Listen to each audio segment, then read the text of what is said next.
Hello everyone, welcome to online lecture series on fluid mechanics and hydraulic machines. We are beginning our first chapter today, that is fluid and their properties. So before starting this chapter, we will quickly go through the syllabus of this subject that we are going to study throughout this online course.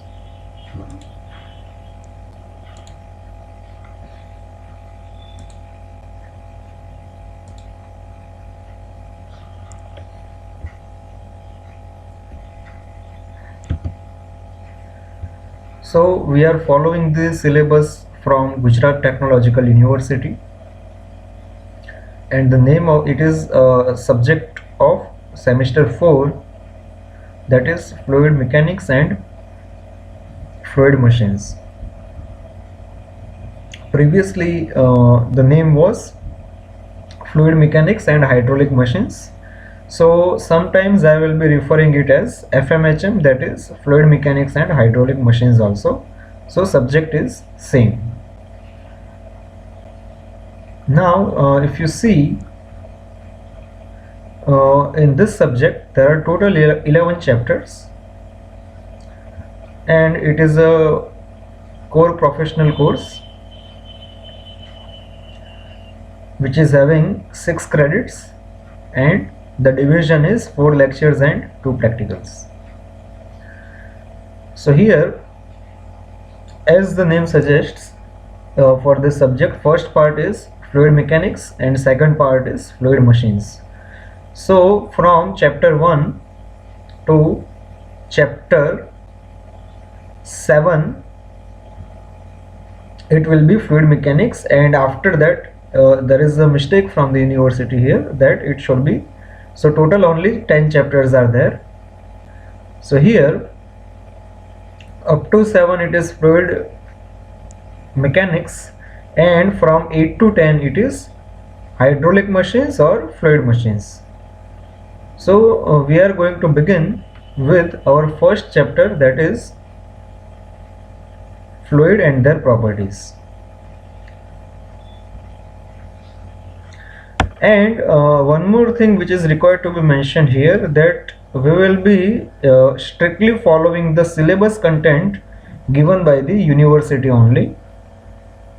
So as the lectures are going on, you will observe that these topics are covered specifically, and as far as books are concerned, that is the reference books are concerned, here the university has suggested these 6 books. So out of this, what we are going to do here is we are going to follow the book number 2, that is fluid mechanics and hydraulic machines by R.K. Bansal, and the publication is Lakshmi Prakashan. Okay, so this is going to be the second number of the second number is we are going to follow in this subject.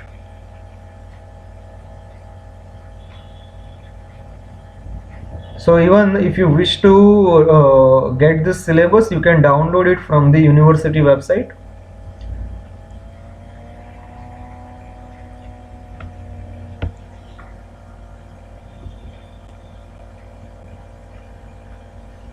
So let's begin with our first chapter, that is fluid and their properties.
Our first property is density.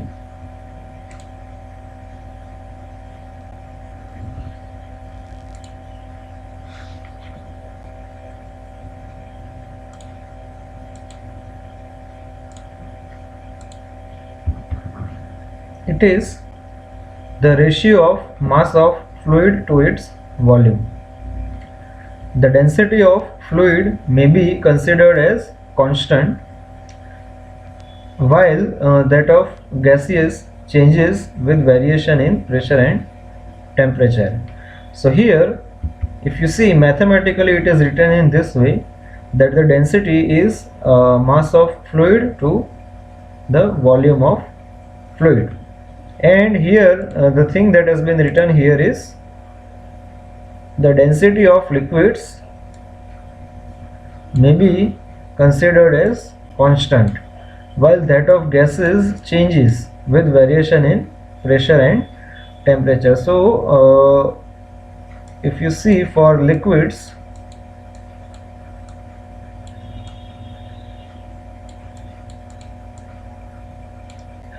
and the second category of fluid is gas. So here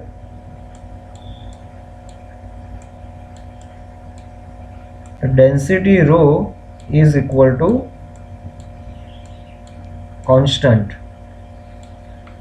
Kindly consider C as a constant. So rho is constant, while here rho changes in case of, so it is not constant over here. So what happens that based on this characteristic of whether density is constant or not, the fluids are classified in two ways. Liquids are considered to be as incompressible fluid because we cannot compress liquids, or their density is constant.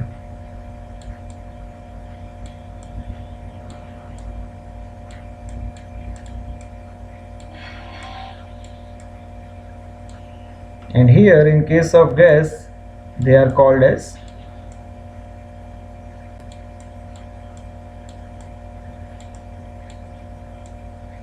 compressible fluids. Okay, so here if you see the unit of density is given by kg per cubic meter, so it is kg meter inverse 3. And one thing that we all know, the density of water is 1000 kg per meter cube. Now our next property is viscosity. So this is very important property as far as fluid mechanics is concerned.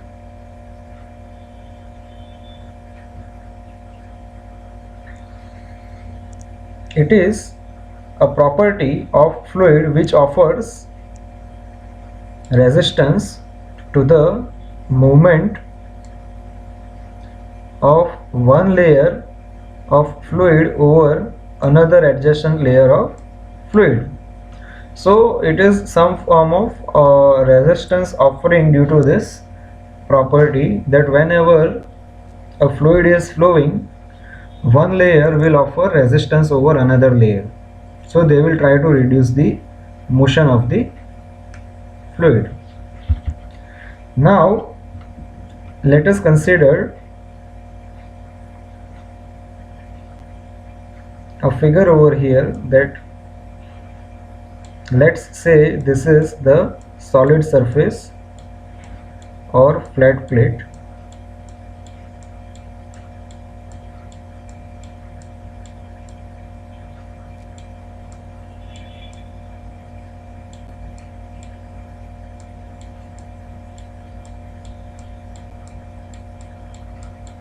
and the two layers of fluid are dy distance apart.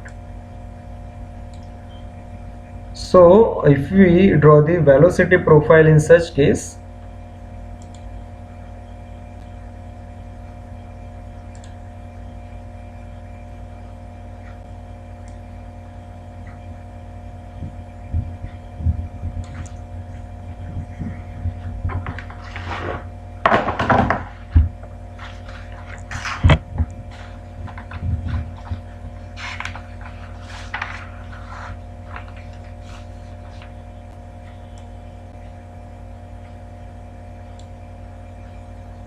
then the profile will be like this.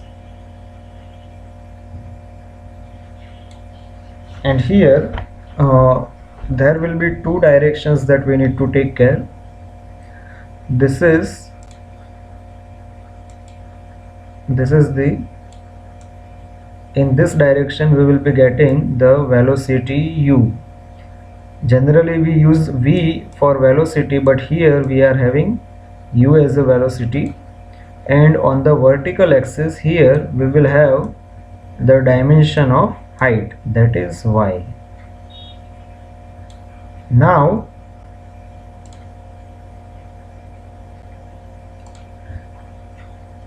here there will be some velocity, and here it will be some another velocity. So let us say that these two layers, if we focus on these two layers, then the difference of height is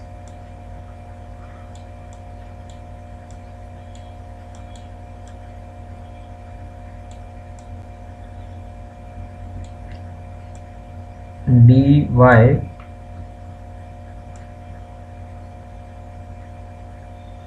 and here let us say that the velocity over here is u plus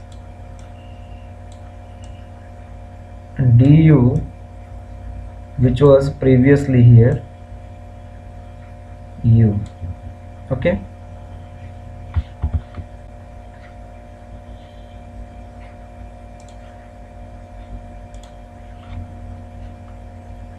the viscosity together with this relative velocity causes a shear stress acting between the fluid layers. So here between the fluid layers there will be a shear stress. Here the top layer causes the shear stress acting on the adjacent lower layer, while the lower layer causes the shear stress on the adjacent top layer. So this shear stress on two consecutive layers is mutual.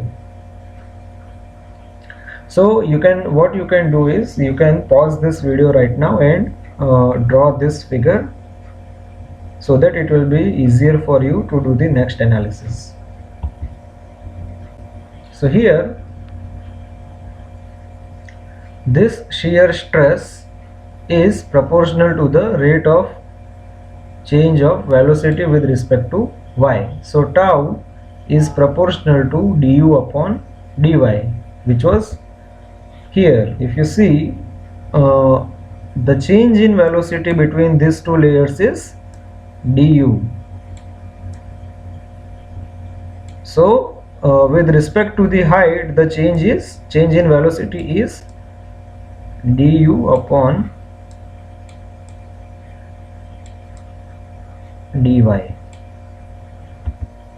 So here tau is proportional to du upon dy, and if we eliminate the constant of proportionality sign, then we can write down tau is equal to mu du upon dy. So this will be our fundamental equation for viscosity. And here the constant of proportionality is known as coefficient of dynamic viscosity. So this is known as mu is our dynamic viscosity, and the derivative term, that is over here, du upon dy, represents velocity gradient. So du upon dy is known as velocity gradient, and in other words it is known as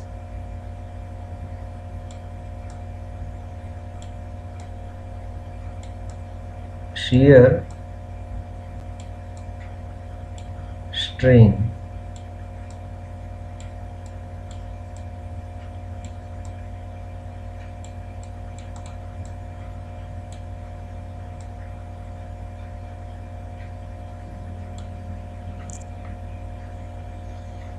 And if we make mu as a subject in this equation, then the value of mu is given by tau du upon dy. Now there is another definition that we need to see, that is of kinematic viscosity. So here, if you see carefully, here I have mentioned this to be coefficient of dynamic viscosity, and then we are having the second thing, which is kinematic viscosity.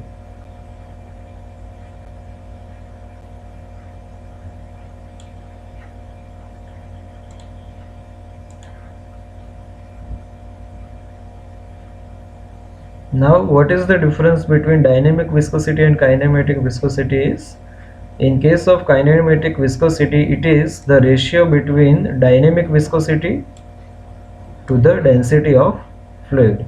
So we are making the viscosity term as density independent.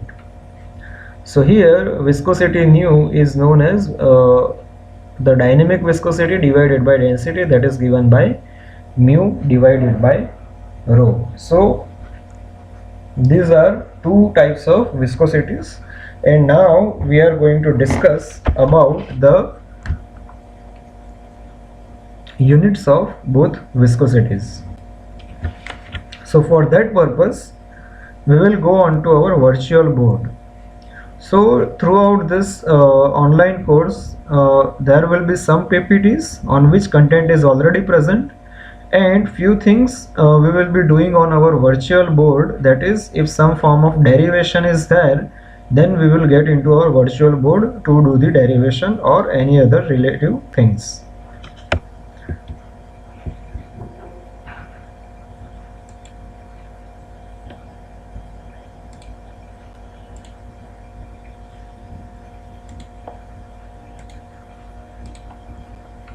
So here what we are going to do here is, our topic here is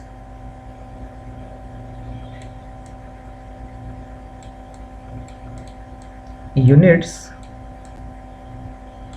of viscosity. So we are going to discuss about units.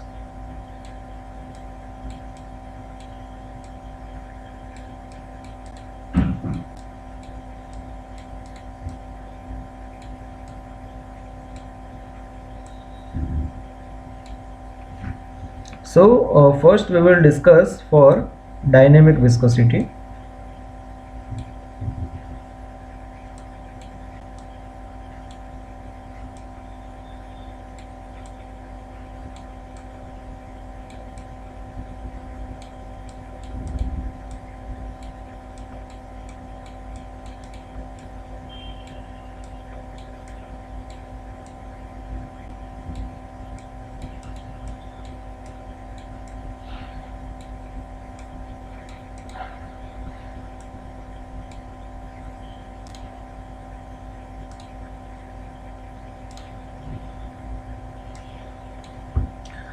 So if we recall, the value of dynamic viscosity mu is given by shear stress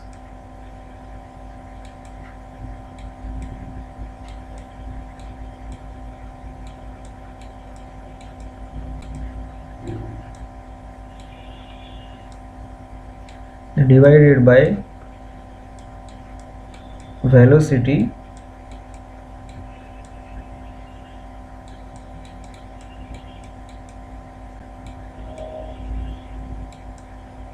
gradient.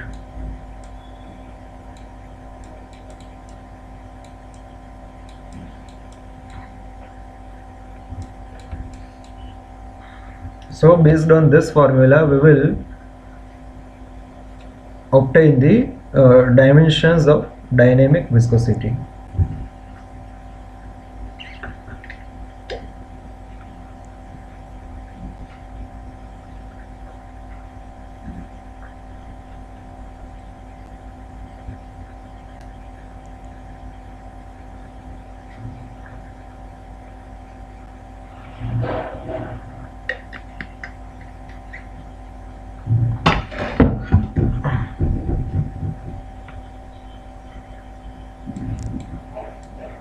So here, as we all know,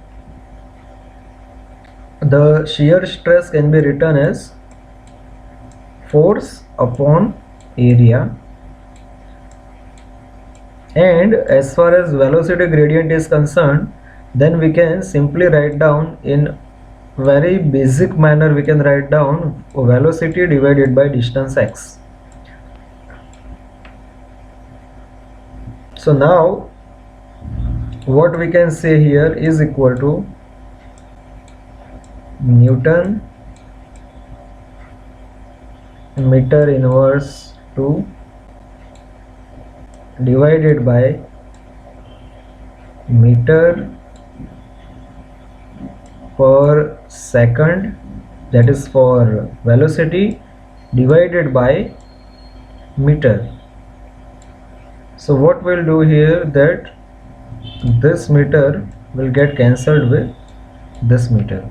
So here what is left over here is Newton meter inverse 2 divided by second, and we can also write down this as ns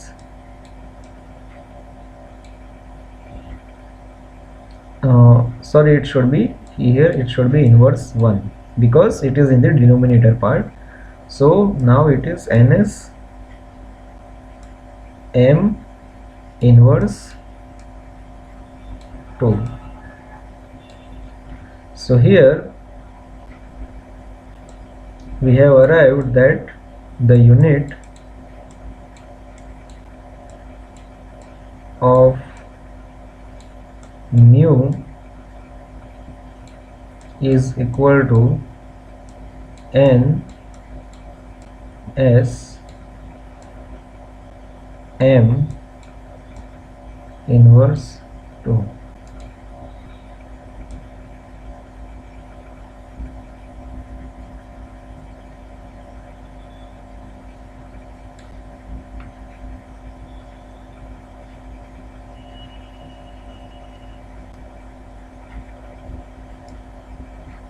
Now there is one more thing that we need to discuss over here is the CGS unit. This is actually SI unit, that is in SI. Now we will be discussing about CGS unit. So CGS unit of mu is actually dyne second cm inverse 2. So now what we need to do is to develop a relation between CGS unit and the SI unit. And one more thing here, that the CGS unit of dynamic viscosity is also known as poise.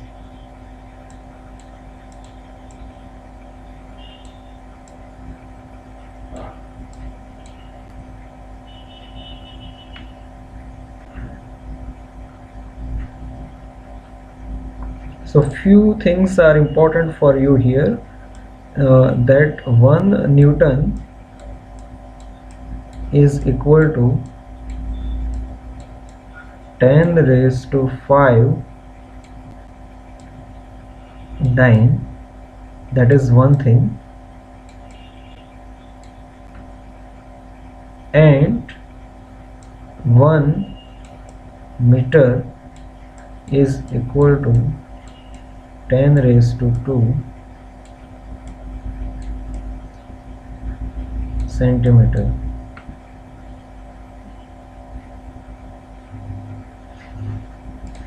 So here we can write down that this will be our 1 poise,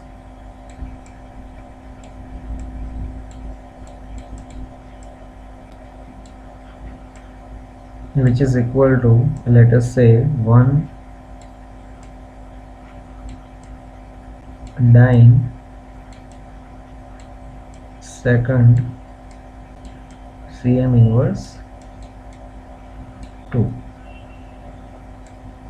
So here we can write down this as 10 raised to minus 5 Newton into second into 10 raised to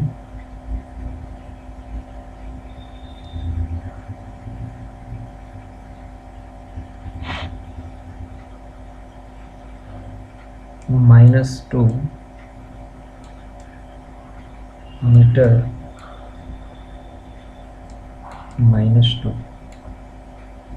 So this will be like 10 raised to minus 5 Newton second into 10 raised to 4 meter inverse 2. So ultimately we are getting 10 raised to minus 1 Newton into second into meter inverse 2. So this is the value of 1 poise.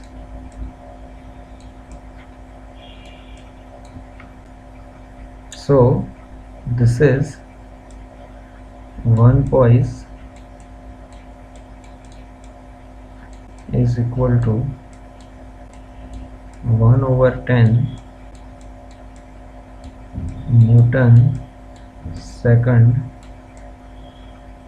m inverse 2. So this is a very important relation as far as units of viscosity is concerned, specifically for dynamic viscosity. So now as you can see, we have done this entire analysis for dynamic viscosity. Now we will do the same thing for kinematic viscosity.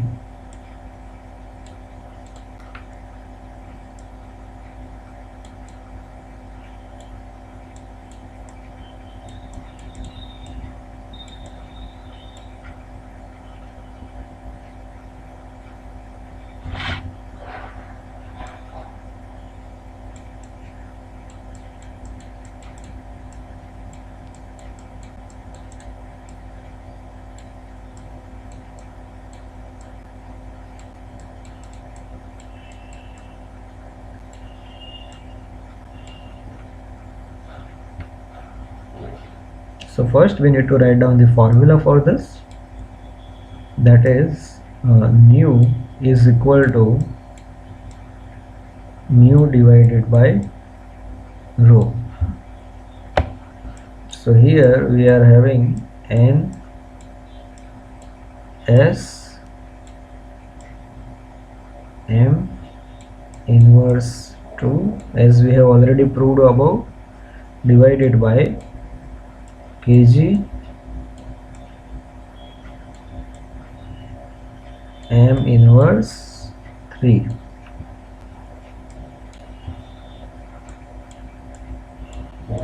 So here kg meter second inverse 2 into second into meter inverse 2 divided by kg m inverse 3.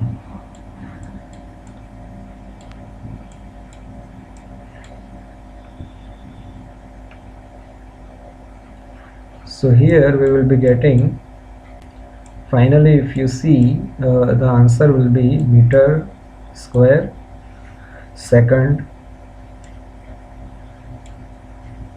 inverse 1. So this is the unit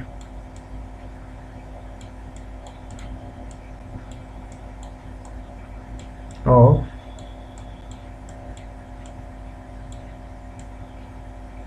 kinematic viscosity nu. Now similarly, CGS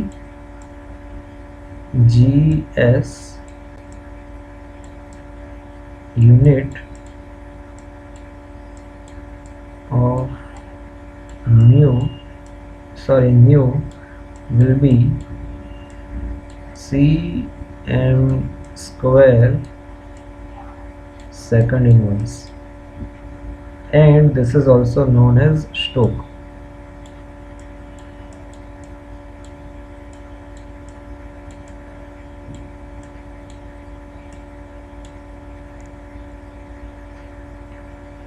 So let us say that 1 Stokes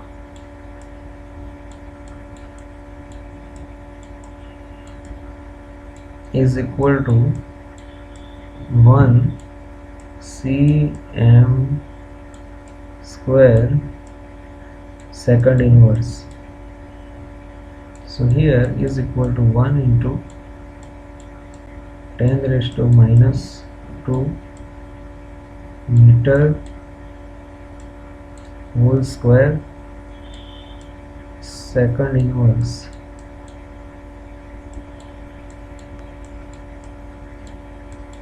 Ten raised to minus 4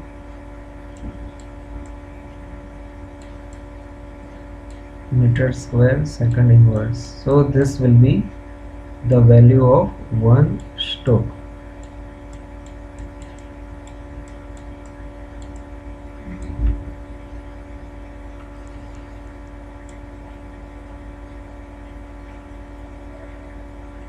Now one more important thing that we can discuss here is the value of 1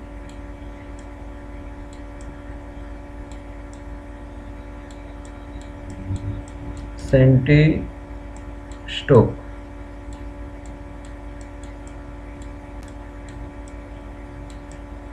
which is equal to 10 raised to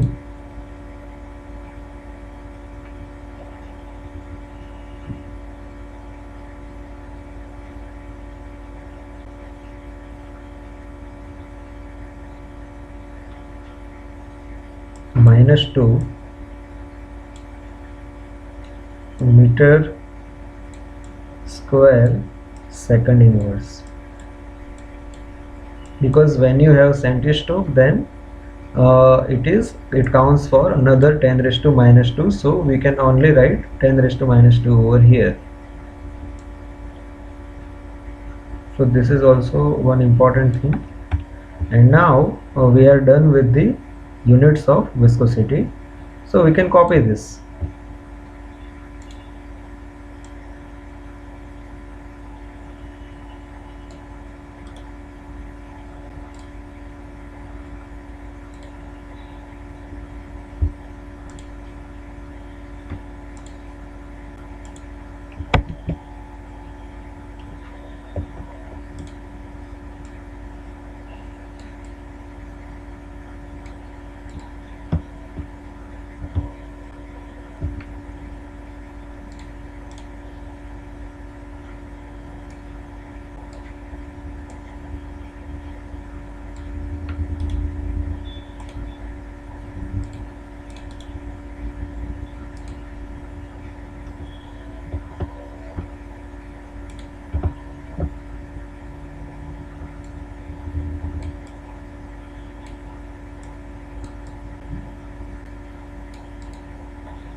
So now our next topic is Newton's law of viscosity.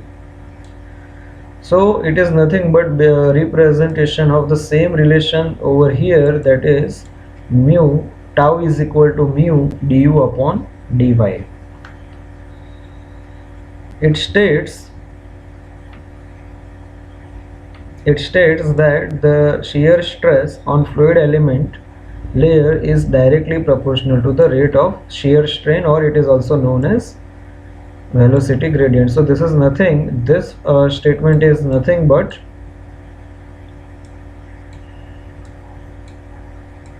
the same relation tau is proportional to du upon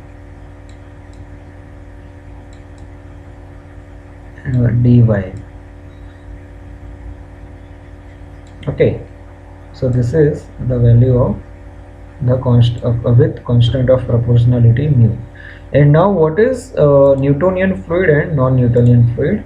So fluids which obey the above relation are known as Newtonian fluids, and the fluid which do not obey this relation are known as non-Newtonian fluids. So this is very basic thing, that if this relation is followed, then it is Newtonian fluid, and if not, then it is non-Newtonian fluid.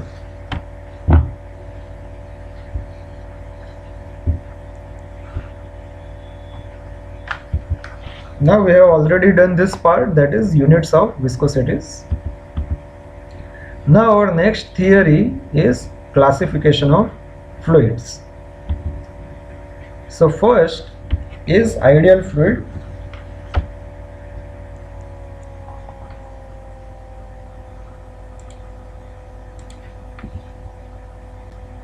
It is an incompressible fluid and it has no viscosity. So viscosity is not present in case of ideal fluid. It is only an imaginary fluid, as all fluids have some viscosity. So we will represent this ideal fluid on a graph.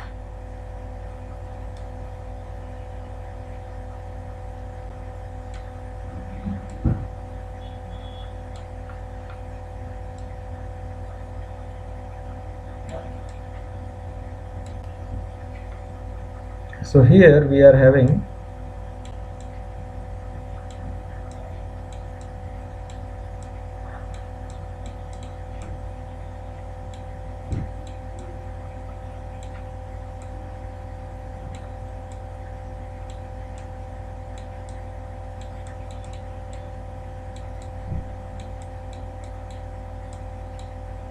velocity gradient, that is du upon dy on x-axis, and here on y-axis we are having shear stress.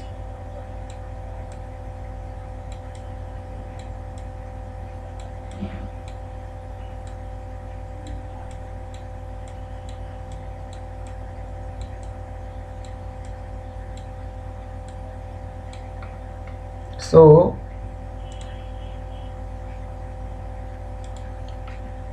the ideal fluid is having no viscosity, so there will not be any kind of shear stress present. That's why the ideal fluid will lie on x-axis, because shear stress is 0 due to 0 viscosity.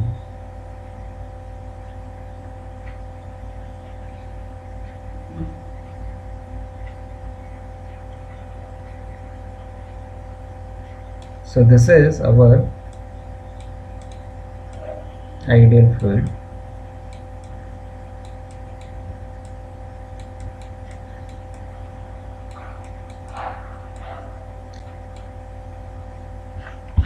Next is real fluid, in which a fluid which possesses the viscosity is known as real fluid, and obviously all fluids are real fluids.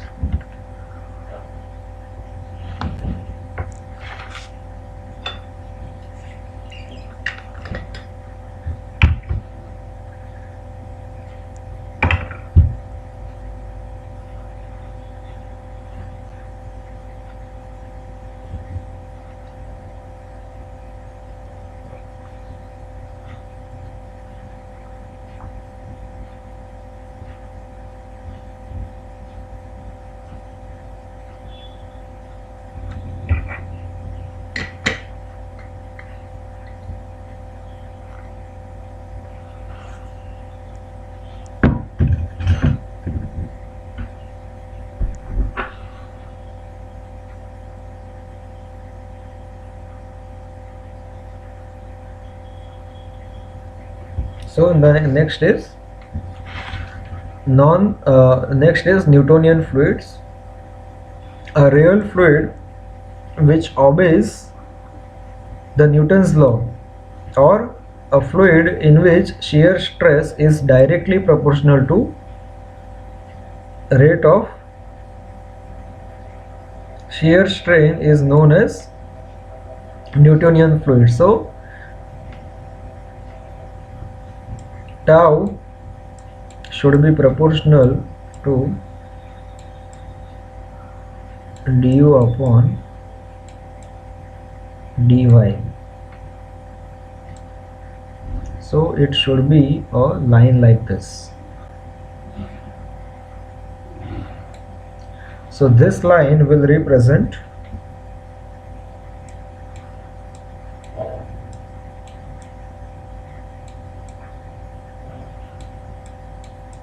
Newtonian fluid.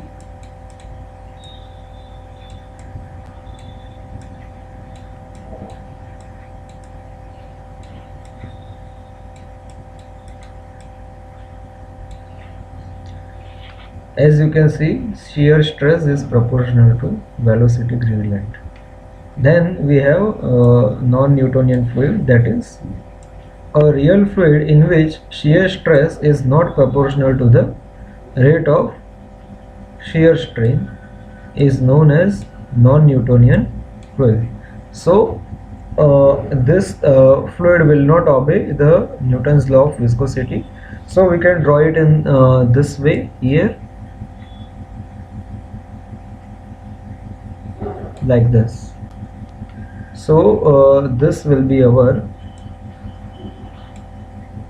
non-Newtonian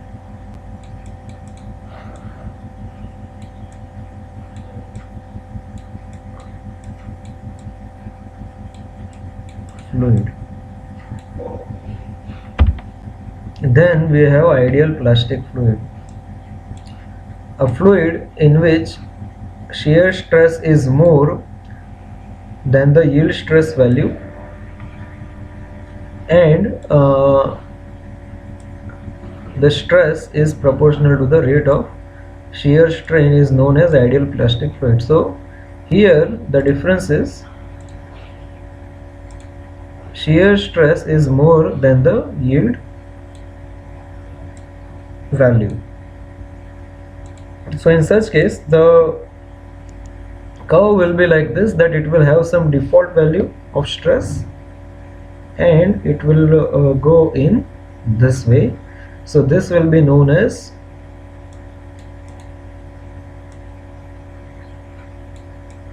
ideal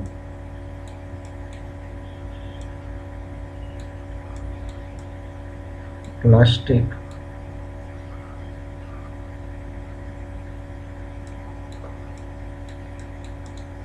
fluid. And one thing that is not mentioned in this content is this vertical line can be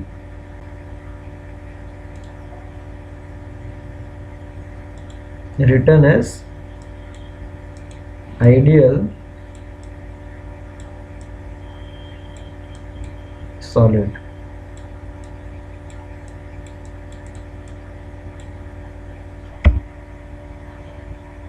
So this is the classification of fluids. So it is having 5 types: ideal fluid, real fluid, Newtonian fluid, non-Newtonian fluid, and ideal plastic fluid.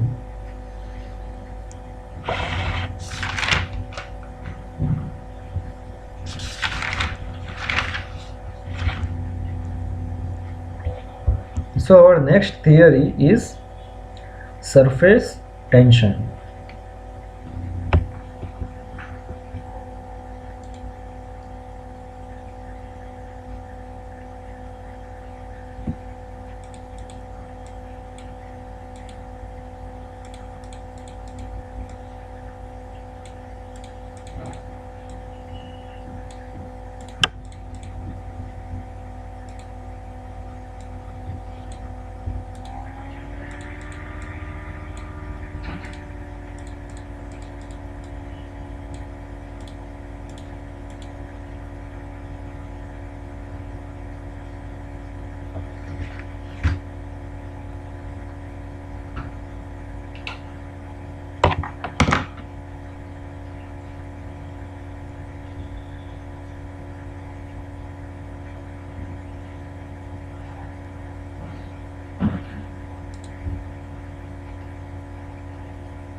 So here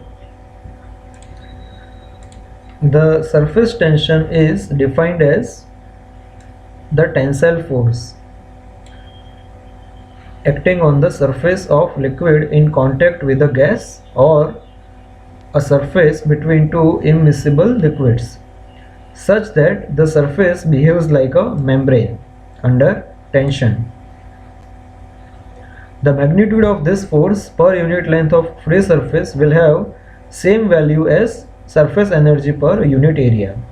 So this looks slightly difficult to understand on first sight.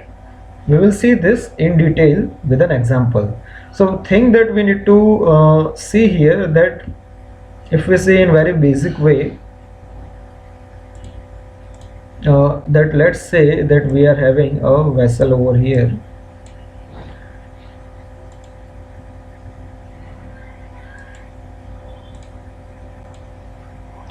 with water inside here.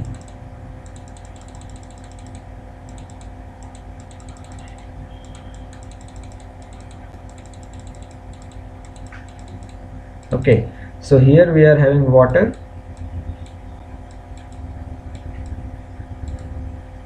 and here we are having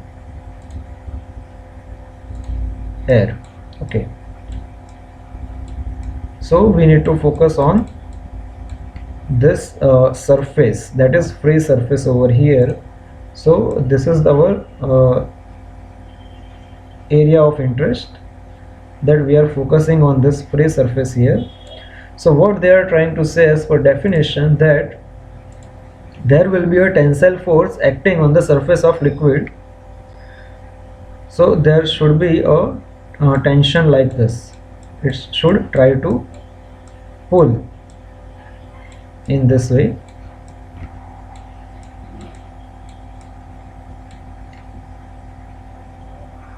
So this is written for a liquid and gas. It can be also for two immiscible liquids also. And this surface, free surface, will behave like a membrane, under tension. And what is the other thing that we need to take care is this tensile force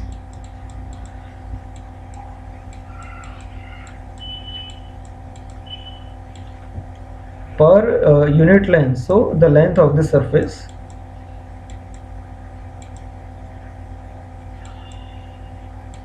is going to be equal to the surface energy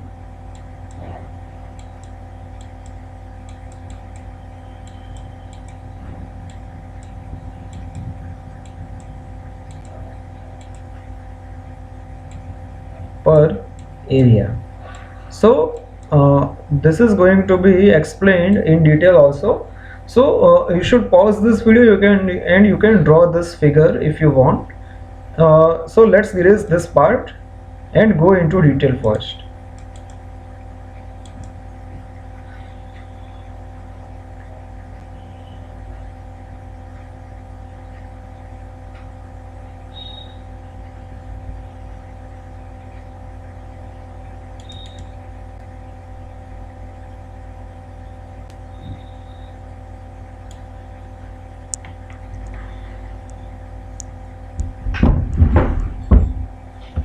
So let's consider three molecules.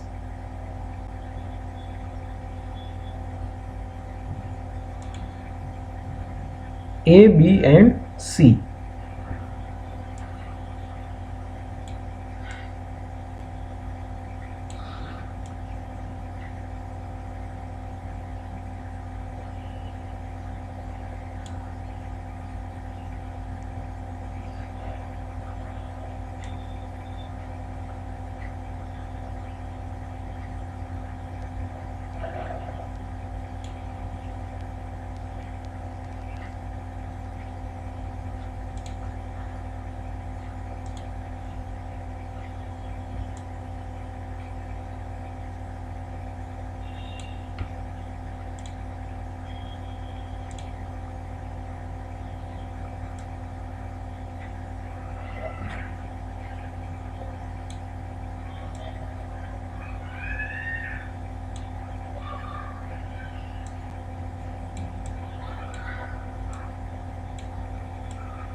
So this will be the forces of attraction between the molecules.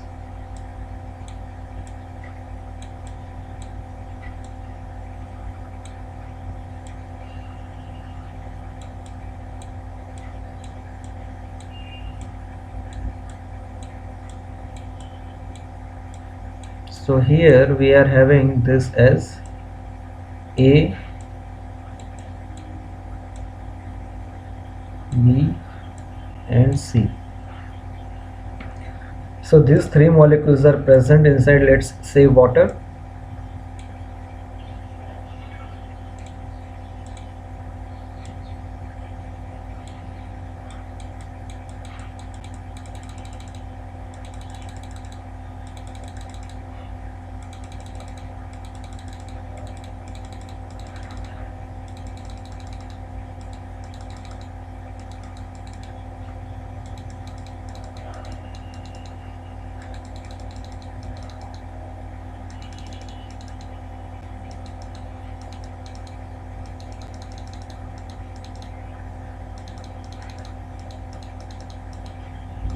Okay, so now we are ready with the figure. So we are having three molecules A, B and C.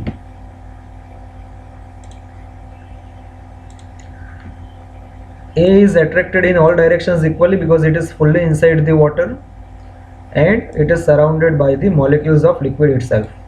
So if you see, the resultant force acting on molecule A will be 0 because all forces are equal. However, in case of B, if we focus on B, then B is situated near the surface. Even though majority part is inside the water, but some part is now in contact with the air and at the free surface. So here the upward and downward forces are not equal, or they are not balancing each other. If you see, upward and downward forces are not balancing each other, so they are unbalanced, and the resultant force on molecule B will be in the downward direction, like this.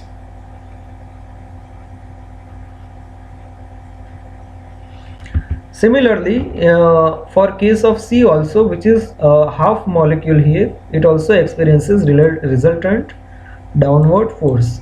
So if we see, if we take further more molecules on this free surface, all molecules will have unbalanced force present. So they all will have downward force acting over here.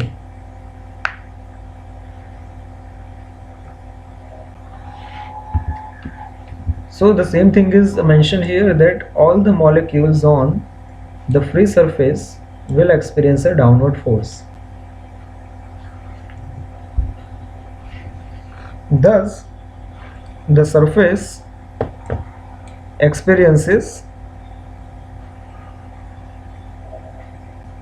behaves like a very thin film under tension of surface of liquid. So this is the free surface.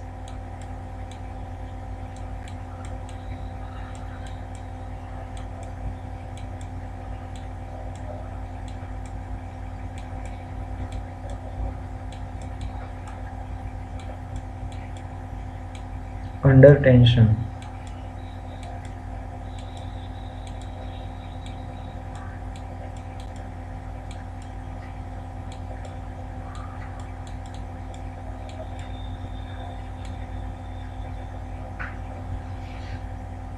Okay, so this will be behave like a membrane as mentioned over here, and this phenomena is known as surface tension.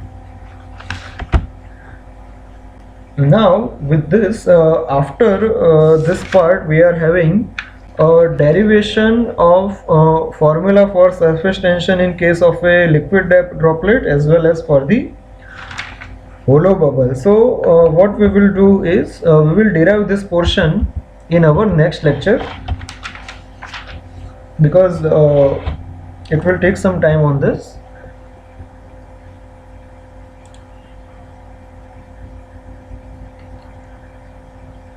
So let's revise this part, that the things that we have done today.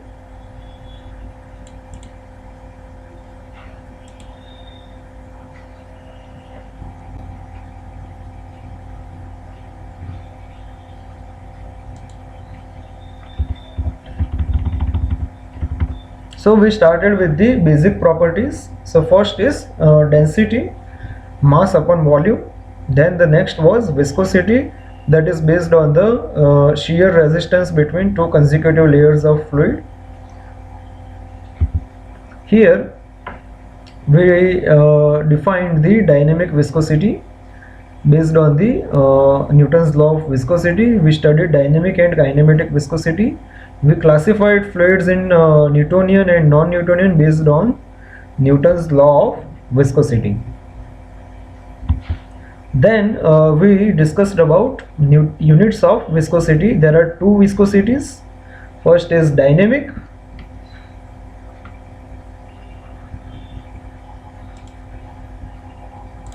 First is dynamic viscosity and second is kinematic viscosity. So for dynamic, the unit is Newton second meter inverse 2, and for kinematic it is meter square per second. CGS unit for dynamic viscosity is poise, and it is given by 1/10 of Newton second meter inverse 2, and in case of kinematic viscosity it is 1 Stoke, that is the CGS unit is Stoke, and its value in terms of SI is 10 raised to minus 4 meter square per second. Then we classified the fluids in this way, that is ideal fluid, which is having zero shear stress or viscosity; Newtonian and non-Newtonian fluid; ideal plastic fluid, which is having shear stress more than yield value; and this was the ideal solid, in which there is no velocity gradient present.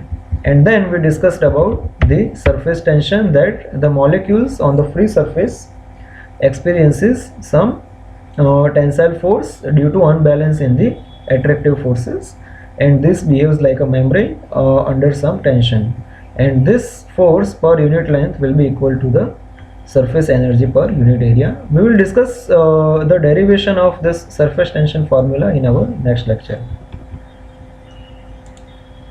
So this is the end of today's lecture. Thank you for watching this video.